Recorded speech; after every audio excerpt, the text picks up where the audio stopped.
جب کسی قریبی رشتہ دار کا انتقال ہو جائے تو انسان کو فطرتاً غم ہوتا ہے، رونا آتا ہے، دل نرم ہوتے ہیں، دل کے اوپر غم کی ایک چادر آ جاتی ہے، عجیب سی کیفیت ہوتی ہے۔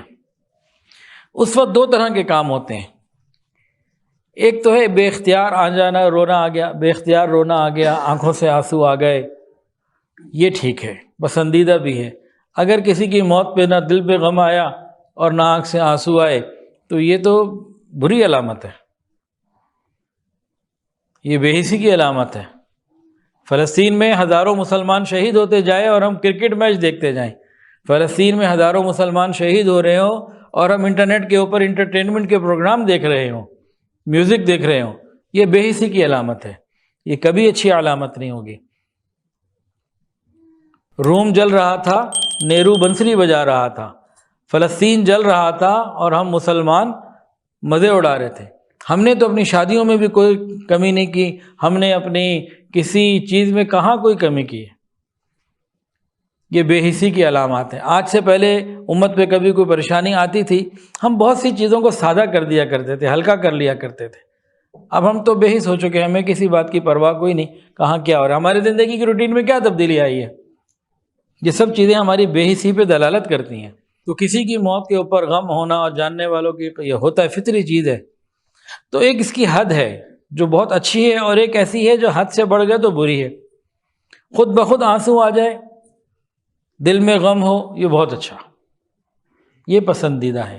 لیکن جان بوجھ کر رونا، اونچا اونچا رونا، واویلا کرنا، چیخنا، نوحہ کرنا، یہ سب منع ہے۔ اسلام اعتدال کی راہ دکھاتا ہے، خوبصورت دین ہے، بہت خوبصورت دین ہے، افراط اور تفریط سے بچا کے ہمیں اچھے راستے پہ لے کے چلتا ہے۔ اچھا، ایک لفظ ہے سکرات الموت، اس کا کیا مطلب ہے جی؟ بتائیں جی۔ موت کی سختی کس وقت؟ جس وقت روح نکل رہی ہوتی ہے۔ روح نکلنے وقت جو سختی ہے نا، دیکھیں یہ انگلی ہے نا، خدا نہ خاصہ کبھی کسی کی انگلی اچانک کٹ جائے کسی چیز سے، کتنی تکلیف ہوتی ہے کہ نہیں ہوتی؟ اچانک اگر کٹے، وہ کیا ہوتا ہے کہ یہ یہاں سے اگر خدا نہ خاصہ انگلی کٹی نا کسی کی، تو اوپر جو روح تھی وہ سمٹ کے نیچے آ گئی، تو کتنی تکلیف ہوتی ہے۔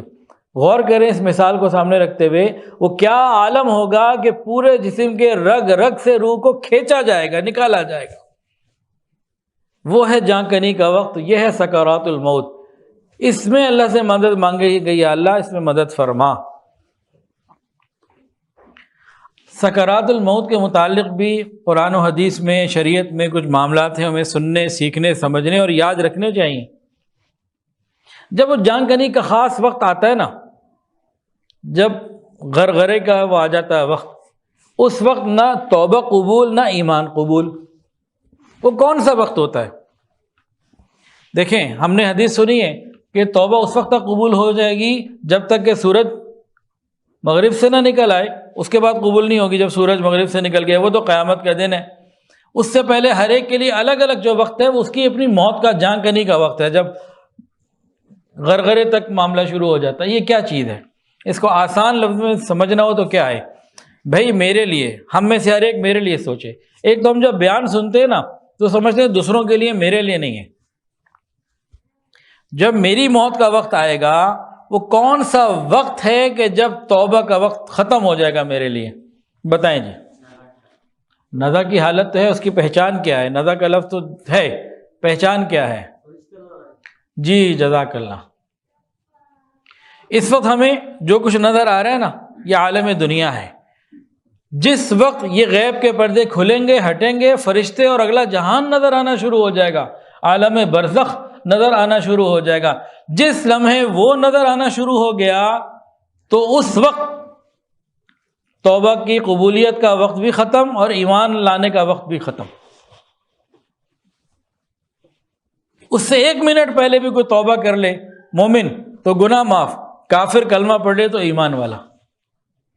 لیکن جس وقت یہ دنیا کی چیزیں تو ہمیں نظر آ ہی رہی ہیں نا، اگلے جہاں کی چیزیں نظر آنا شروع ہو گئیں، ایک ذرا سے ٹائم ایسا آتا ہے، کتابوں میں جو علماء نے لکھا ہے اس کو میں بتا رہا ہوں کہ تم دیکھیں گے جب اپنا وقت آئے گا، اللہ عافیت رکھے اس وقت سب کے ساتھ، کہ یہ عالم ہم دیکھ رہے ہیں وہ نظر آنا شروع ہوا، وہ پکچر کلیئر ہونی شروع ہوئی تو ایک تھوڑا سا وقت ایسا ہوتا ہے کہ دونوں نظر آ رہے ہوتے ہیں، پھر اس کو غائب کر دیا جاتا ہے، پھر ادھر ہی بندہ چلا جاتا ہے، اس سے بالکل ادھر ٹرانسفر ہو جاتا ہے، انتقال ہو جاتا ہے۔ تو بالکل صحیح جواب دیا کہ جس وقت فرشتے اور وہ حال وہاں کے برزخ کی چیزیں کھل کے نظر آنے لگے اپنی آنکھوں سے، تو یہ وقت ہے توبہ کے قبول نہ ہونے کا، اس سے پہلے پہلے توبہ قبول۔ کیا مطلب؟ بندہ 70 سال کا ہے یا 170 سال کا ہے، بستر پہ پڑا ہوا ہے، کراہ رہا ہے، ابھی بھی توبہ کر لے گا تو قبول ہو جائے گی۔ کتنے اللہ مہربان اور کریم ہیں۔